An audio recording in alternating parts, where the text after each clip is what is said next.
weet nie wie van die verlede Sondag, toe die groot dames vir ons gesing het, is daar 'n foto geneem, hier in die kerk, hier van hierdie kant af. Ek weet nie wie die foto geneem het. Weet iemand daar wie die foto geneem het? Marlene het nie. Ek dink die foto is gesirkuleer deur die gemeente. Van die wasigheid wat hier voor was. As jy hom nie gesien het nie, kry die foto by Marlene. En ons het gesing van, ons staan op heilige grond. Ons staan in die teenwoordigheid van die Here, en ek het die gedeelte gelees in Jesaja van die serafs wat uitroep, heilig, heilig, heilig. En toe die dames begin sing, ek glo, daar was 'n teenwoordigheid, die soem van die kleed van die Here, die tempel gevul. Wat 'n kosbare teenwoordigheid van die Here verlede week. Prys die Here, dit was so kosbaar. Amen. Lekker om 'n lewende God te dien. Ja. Maria, jy het hom daar, Nagmaal aan my verantwoordelikheid.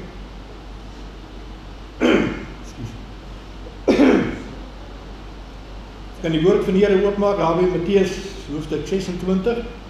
Ons gaan daar saam lees 'n kort gedeelte rondom die nagmaal. Ons het weer eens die voorreg om vanmôre aan die tafel van die Here te sit. Ek kan nie glo dis alweer nagmaal. Ons het net verlede week nagmaal gehad. Of dit voel so.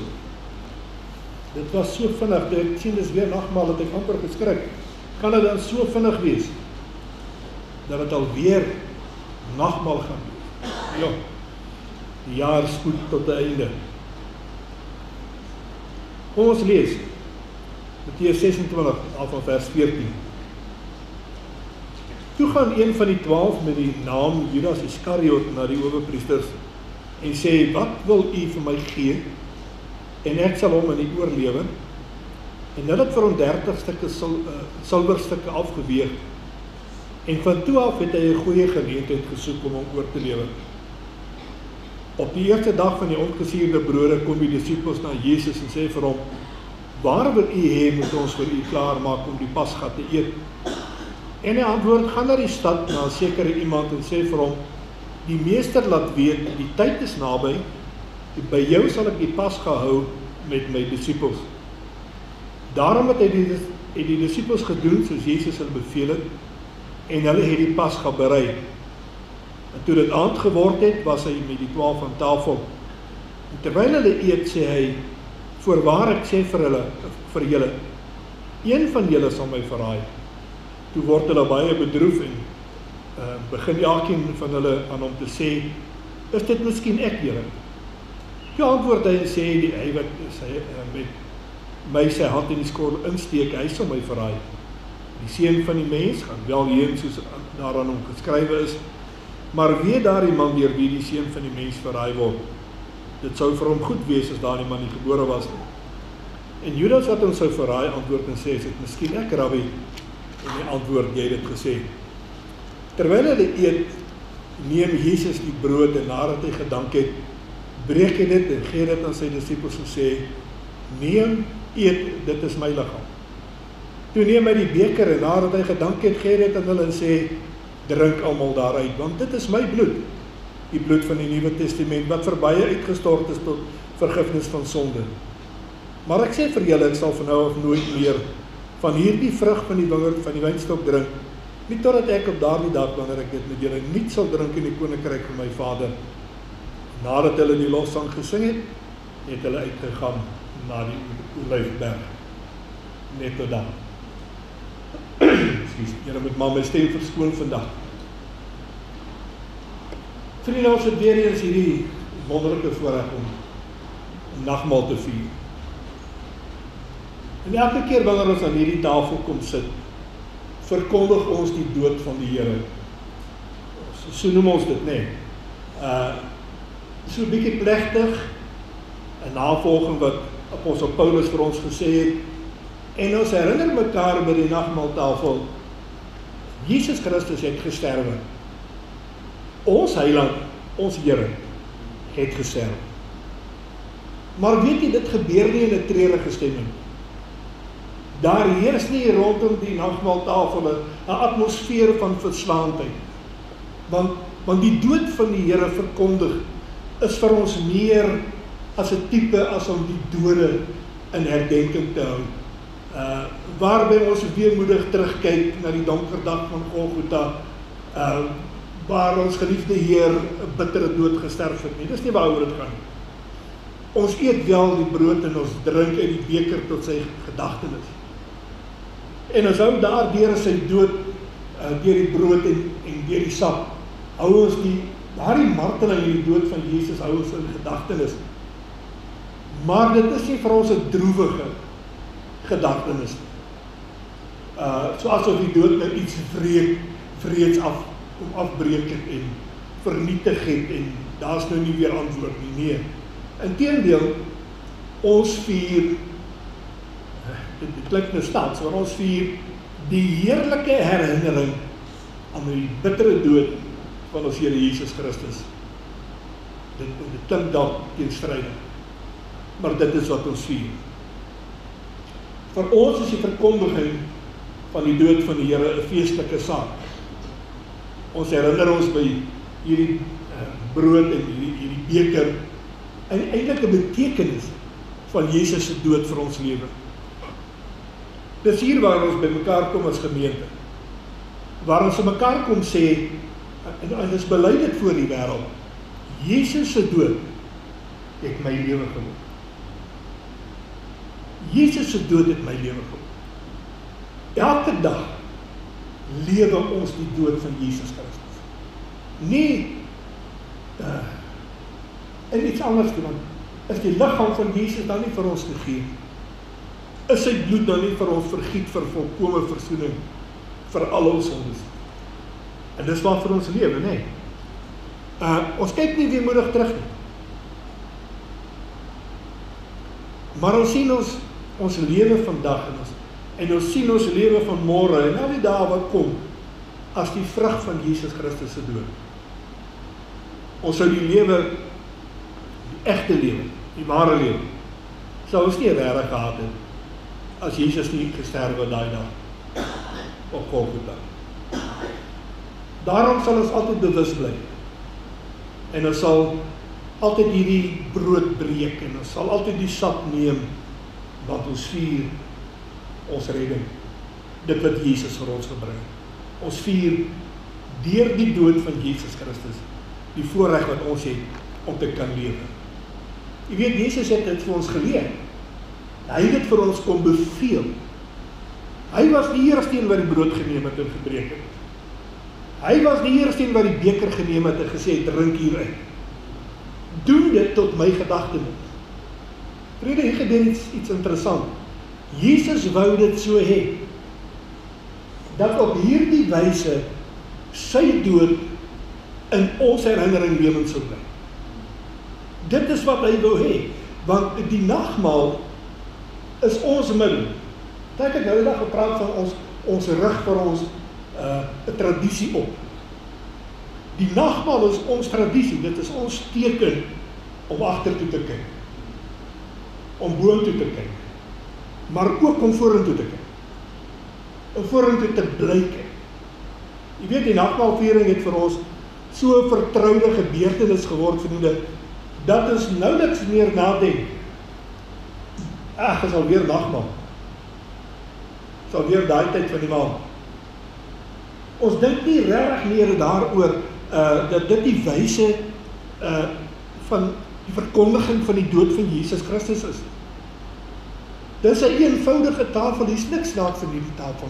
As ons hierdie nagmaaltafel vergelyk met die pasgatafel, dan steek die nagmaaltafel werklikheid af, waar hy gedek is, al het hulle mooi gedek, blommetjies opgesit en al die dekorasie opgesit, maar dit wat op die pasgatafel was soveel meer. So dis 'n eenvoudige tafel. Dit lyk 'n bietjie oudtydse, die glasies, sap in en bordjies met brood in, maar dit behoort vir ons dermate tot 'n vertroude beeld van die viering van die heilige nagmaal. Nie dat ons eintlik meer bewus is daarvan hoe Jesus daartoe gekom het om hierdie herinnering van sy dood in herinnering te hou nie. Nou kan ons vra, waarom deur middel van 'n maaltyd? Hoekom het ons deur middel van 'n maaltyd dan hierdie dood van Jesus Christus vier? Waarom jy 'n gedekte tafel as die monument van sy dood vir ons lewe? Wel, Jesus was aan tafel. Hy was besig met 'n nagmaal toe hy die eerste keer die brood geneem het en dit gebreek het en dit uitgedeel het met die woorde: neem, eet, dit is my liggaam vir julle, wat vir julle in die dood oorgegee het. Hy het aan tafel gesit toe dit gebeur. Hulle was nie ergens anders, maar dit was nog nie die dagmaaltafel gewees. Toe hy daar gesit het, was dit die Pasgatafel, waarin Jesus met sy disippels vir oulaas in sy lewe hierdie eeuoue Pasga gevier het. Maar weet jy, dit was ook die laaste Pasgaviering wat Jesus Christus se kerk sou vier. Na hierdie dag en die dae wat daarop sou volg, was die Pasga as vervul gesien en kon as verouder afgeskaf word. Wow, wat sê die pastoor nou? Weet jy dat die Pasga het mos heen gewys na Jesus Christus? Die Pasga het vooruit gewys. Was Jesus nie die Pasga lam na wie al die lammers gewys het nie? God se volk, Israel, is gered danksy die bloed van die lam. En ons sien 'n lam het 'n beslissende rol gespeel in die bevrydingsnag daar in Egipte. En in Eksodus 12 lees ons hoe dat die Here die aandag van sy volk opvallend getrek het na die verlossende lam toe. Die aandag was so gefestig op daardie lam. Reeds 4 dae voor die tyd moes die huisvader daardie dier gaan uitsoek en hom apart sit. Hy mag nie saam met die ander gewees het. En die Here wat daarmee bereik dat sy volk al vir 'n rukkie van tevore in hulle gedagtes met hierdie lam besig sou wees. Wanneer die kinders rondom die huis speel, het hulle van tyd tot tyd seker verby die hokkie gegaan waar hierdie lam apart van die ander diere geberre is. En dan het hulle daar hierdie lam gekyk en hulle het geweet. Hulle het geweet, pa het vertel, die Here gaan hierdie lam gebruik om ons te verlos en om ons uit Egipte uit weg te lei.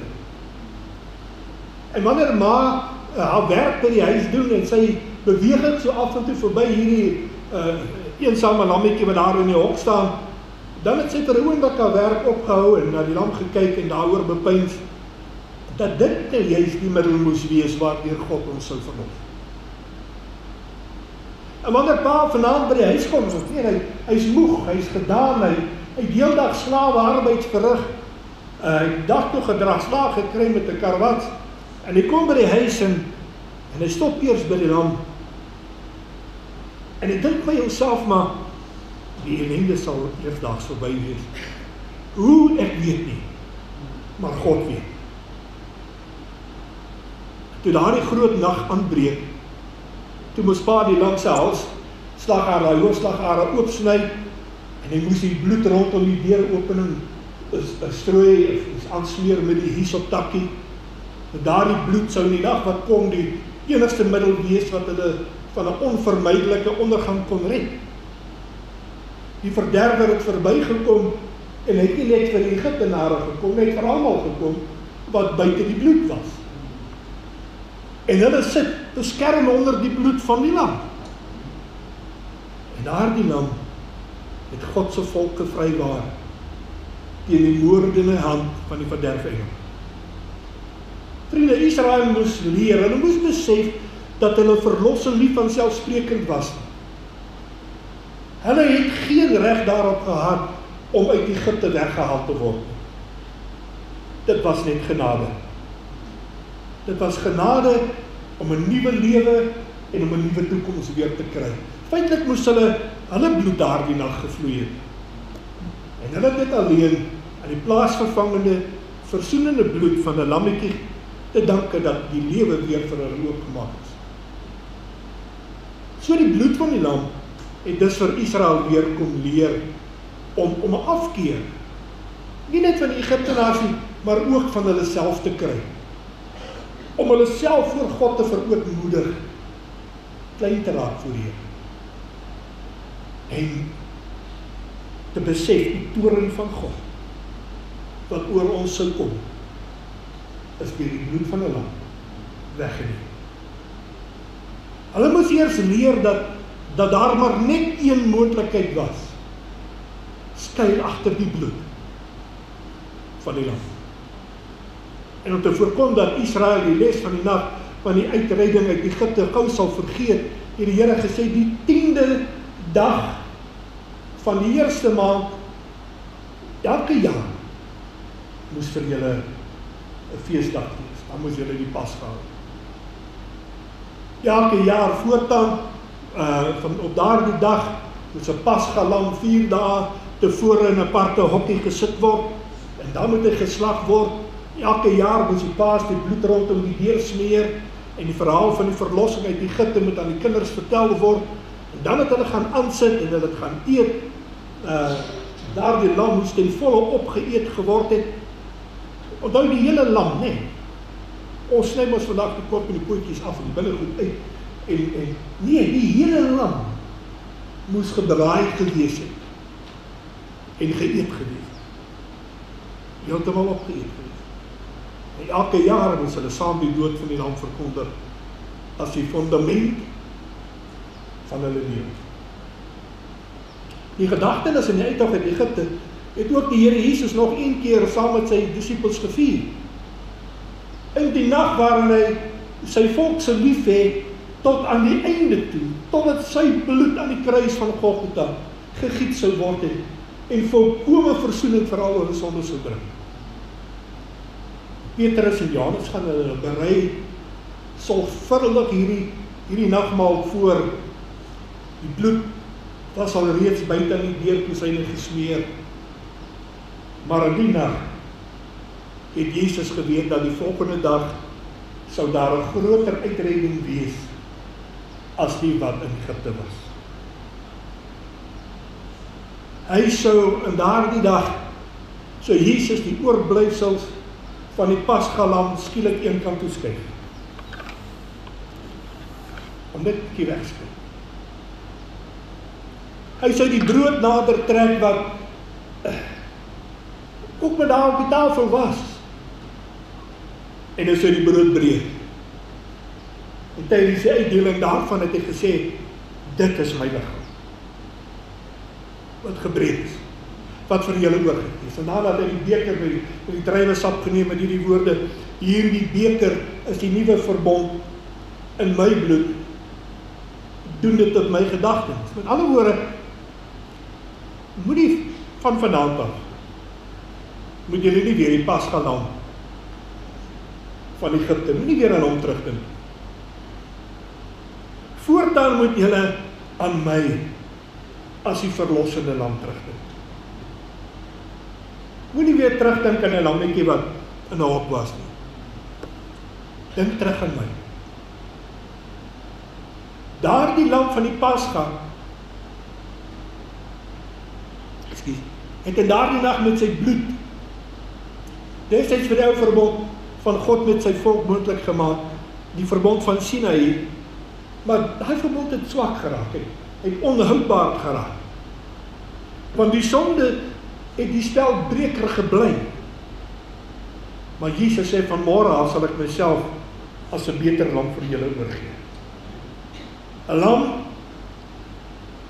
wat die sonde van hierdie wêreld sal oorneem. Ek sal die sondes van my volk vir eens en vir altyd betaal. Moet daarom nie weer terugkyk na die lam van Egipte nie. Kyk terug na die dag van Golgotha. Bly as God se volk, maar regelmatig rondom die tafel sit en eet. Maar konsentreer nou op my. Konsentreer op my dood vir julle lewe. Dis die egte, dis die ewige lewe. Dis julle rus in die hemelse Kanaan. En dit kan net deur my dood ingegaan. En vriende, so vier ons nou die heilige nagmaal. Die nagmaal word herinner dat ons aan daardie nag waarin die Here Jesus bewuslik die pad na sy dood aanvaar het. Daai dag wat hy gesê het, ek sal vir julle die lewe weer gee. Die vaste reëlmaat, met 'n vaste reëlmaat kom die tafel elke maand voor die kerk neergesit, met brood en sap daarop en ons kyk na hierdie gedenktekens en ons kyk saam agtertoe na die nag van Jesus se dood, ons kyk na die dag van Golgotha en dan sit ons, ek hoop so, met skaamte en verwondering aan hierdie tafel. Skaamte omdat die brood en die sap ons weer dwing om te besef dat ons sondes voor God so groot was. Dat die dood van sy seun nodig was om ons te red. Golgotha was ons sterfdag, ons sterfdag. Maar ons kom buig aan die nagmaaltafel, beskaam ons hoofde. Maar juist daarom sit ons terselfdertyd met verwondering aan die tafel en ons kan ons hoofde met dankbaarheid ophef. Want terwyl ons die dood verdien het, mag ons lewe. Dis die tafel van die Here. Terwyl ons moes sterwe, het ons die voorreg vanmôre om te kan kyk, dis kan sê, dankie Here. Ons kan lewe. U het vir ons lewe gegee. Terwyl ons die dood verdien het, Here. Lewe danksy die dood van die seun van God. Want God het ons so lief gehad, dat hy sy seun nie gespaar het, maar het hy sy seun vir ons elkeen gegee, sodat ons deur hom kan leef. Wow. En so maak die nagmaal ons elke dag 'n dag van verwondering. Dit des te meer, vriende, omdat die nagmaal ons nie net dwing om telkens agtertoe te kyk nie, maar dit help ons om aanhoudend boontoe te kyk. Want ons Here hang nie meer. Hy hang nie meer op die kruis. Ja, ons kyk boontoe, want hy is nie meer in die graf nie. Hy het opgevaar. Hy sit in die regterhand van ons Vader waar hy vir ons intree. Waar hy op hierdie oomblik die kwitansies wys, die wonde aan sy hande en sy voete en sy syne, hy sê, Vader, ek het die prys betaal. Ek het gesterwe sodat hulle kan leef. En ons kan opkyk en ons weet ons koning is daar. Net so seker is dat ons hierdie sap en hierdie brood geëet en gedrink het en in ons opgeneem het en met ons saamneem wanneer ons hier uitgaan.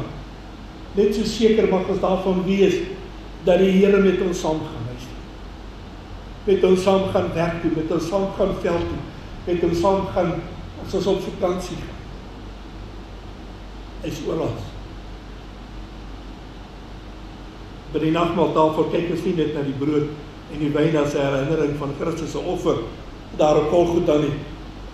Ons eet dit ook en ons drink dit ook. Dis die opdrag van die Here. Hy sê neem dit, drink dit. Hy wil ons met sy liggaam eet, ons met sy bloed drink, want dit voed ons, dit verkoop ons. En nee, ons eet nie weer regtig vleis nie en ons drink nie regtig bloed nie, want ons is mos nie kannibale. Maar tog gebruik die Here en tog gebruik die kerk hierdie sterk uitdrukking vir die woorde waar dit kom by die nagmaal dat dit so 'n noue verband tussen Christus en ons tot stand word. Hy in ons en ons in hom. En ons word so met sy liggaam word ons so verenig. Ek sê vlees van sy vlees, been van sy gebeen. En so kry ons gemeenskap met die liggaam en die bloed van Christus. So word ons by hom ingelyf. En ons mag hom as dit ware in ons opneem en met hom saamneem waar ons gaan. Ek vanmôre vir die sê as jy die geloof die nagmaal vier, dan kom woon hy in ons. Hy kom met sy lewendmakende gees net so seker as hy daardie brood eet en daardie sap drink, stuur hy sy Gees, sy Heilige Gees, en hy gaan voortaan saam met ons in. En ons ontvang hom, deur hom ontvang ons die krag, ons ontvang die heerlikheid, en ons ontvang die pad na die ewige lewe. Dit wat Jesus vir ons gaan voorberei.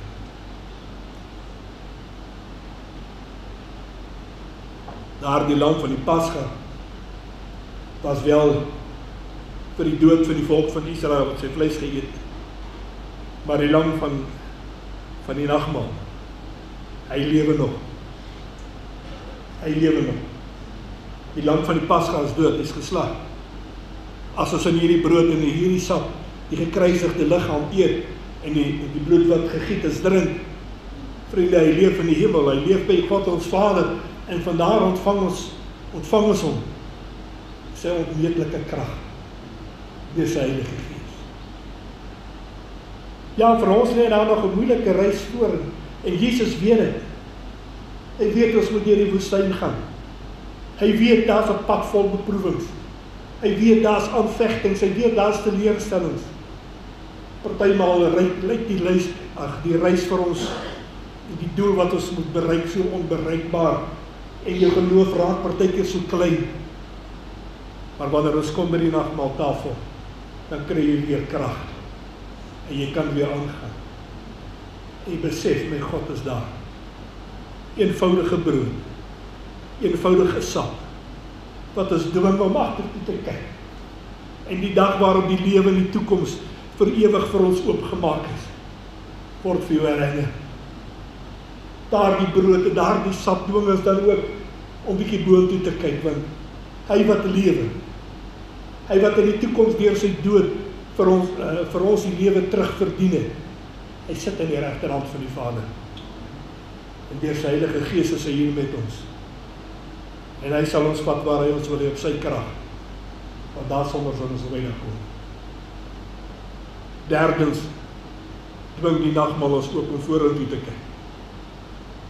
Vorentoe na die dag waarop die Here weer kom. En hy gaan ons in die hand kom vat, en hy gaan ons in die hemelse Kanaan inlei. Vriende, hier by die instelling van die nagmaal, het ons opgedra om hom met brood, die vrug van die wingerdstok, te herdenk. Het die opdrag gegee, hy sê, doen dit totdat ek kom. Totdat ek kom. Hy, ons verlosser, hy wat ons uit die slawehuis van die sonde uitgelei, hy kom terug na hierdie aarde toe. Hy kom vat ons weer, hy gaan ons weer bo die ellendes kom uitlig, sodat ons vir altyd saam met hom gaan wees. Hy wat die nagmaal ingestel het, die brood en die sap, gee vir ons daardie verlange na die dag, wat ons so lewende.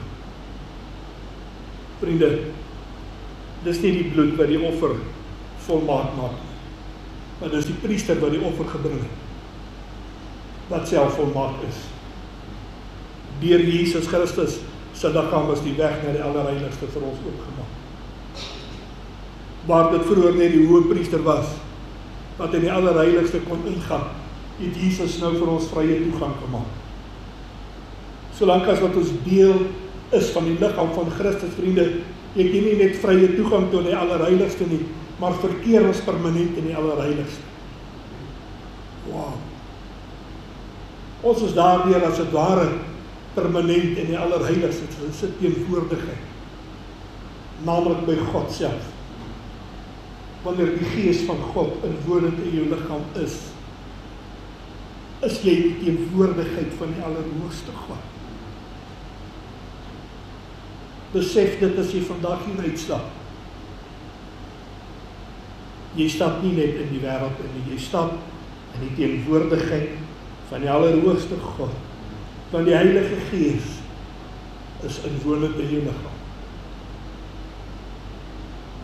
En dit bring ons by 'n enorme verantwoordelikheid. Dit bring ons by 'n enorme las wat op die skouers geplaas word, as ek dit so kan uitdruk, want vriende, ons het nou die verantwoordelikheid om soos mense te lewe wat in die teenwoordigheid van die Allerhoogste is.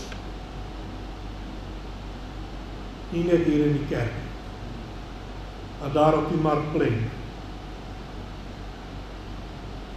as jy die teenwoordigheid van die Allerhoogste. Ons moet nou lewe soos mense wat geen sonde het nie. Want in God se teenwoordigheid is daar nie sonde nie. Amen. Indien ons wil aanspraak maak om die teenwoordigheid van die Here te lewe, dan moet ons ook heilig wees. Die woord van die Here sê, en dis die opdrag van die Here, wees heilig, want ek is heilig. En hoe gaan ons dit reg kry? Hoe gaan dit moontlik wees om heilig te leef? Dit is moeilik. Om te verstaan is moeilik. Ons bely immers dat ons sondig is, en ons val gedurig weer terug in sonde, en daarom is ons elke Sondag, of elke dag het ons God se vergifnis nodig. Maar vriende, moenie dit 'n verskoning maak nie. Moenie net daarby berus nie. Streef daarna, poog daarna, om minder en minder sonde te doen.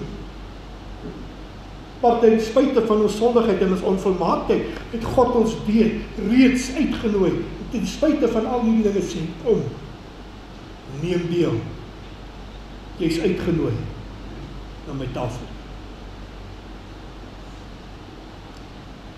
En ons het deur die gebruik van die nagmaal tafel deel gekry aan die dood van Jesus Christus. Maar ook aan sy opstanding en ook aan die oorwinning in die dood.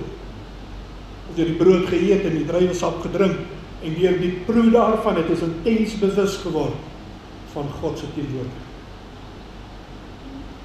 En jy ontvang God se teenwoordigheid. Want weet jy, die offer is slag bring. Ons kan nie weer 'n offer bring nie. Die voorhangsel van die Allerheiligste is klaar geskeur. Ons kan maar net ingaan in sy teenwoordigheid. Alles word heilig gemaak. Vriende, besef, die laaste offer is gebring. Ons kan nie aangaan met 'n sondige lewe nie. Want daardeur gooi ons God se offer terug in sy gesig. Besef dit. As ons nie God se offer aanvaar nie, wat gaan jy dan as offer wil gebruik?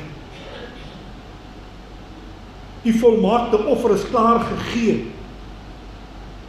Daar is nie 'n ander offer nie. Ons moet leef met die wete dat na Jesus Christus is daar geen offer wat vir God aanneemlik is nie. Dis die laaste. Die gedenkteken wat ons Heiland so regelmatig gebruik, is hier voor in die kerk geplaas, so eenvoudig, vriende, brood en druiwesap. Vir die gewone mens, met gewone oë kyk, is dit nie veel om te sien nie. Maar wie met geloofsoë kyk, wie deur die geloof kyk na hierdie nagmaaltafel vanmôre, sien so baie. Brood en die druiwesap laat ons agtertoe kyk na die dag van die Here. En dan sien ons sommer dwars deur die wolke tot in die hemel, en ons sien vervolgens vir ewig vorentoe tot op daardie jongste dag, die ewige lewe. Maar die dokument van die dood van ons Here laat ons telkens net weer eens besef dat sy dood het vir ons lewe geword. Ons verkondig dus by daardie eenvoudige maar veelbetekende monument wat vanmôre hier voor ons staan. Verkondig ons met volharding, vol verwondering en verwagting die dood van die Here totdat hy kom. Amen. Kom ons buig net die hoofde en ons bid so beide se.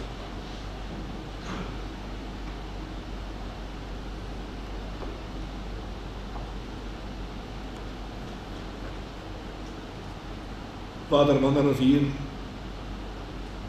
ten aanskoue van die nagmaaltafel kom, dan besef ons maar net weer eens die groot wonderdaad wat U vir ons gedoen het. Here, ons kan nie anders as om net ons skaamte vir U te buig, te besef ons het U so nodig, om te besef dat U ons geroep het uit 'n sondige wêreld. En ons het geantwoord. Soos ons vanmôre hier sit, en ons kyk deur die gemeente, Here, sien ek elkeen wat hier sit, het geantwoord en gesê, Jesus Christus is die Seun van God. Ek bely dit met my hart en met my siel. Ek bely dit met my mond, ek spreek dit. En dit bring vir ons, Here, by 'n verantwoordelikheid. Om daar waar ek gaan die lig en die sout te wees. Daar waar ek gaan om uit te staan as die amptdraer van die hemelse koninkryk. Daar waar ek gaan om die beeld van Jesus Christus te versprei. Die liefde van ons koning Jesus uit te dra. Die genade te wys. Die heerlikheid van die lewende God te openbaar.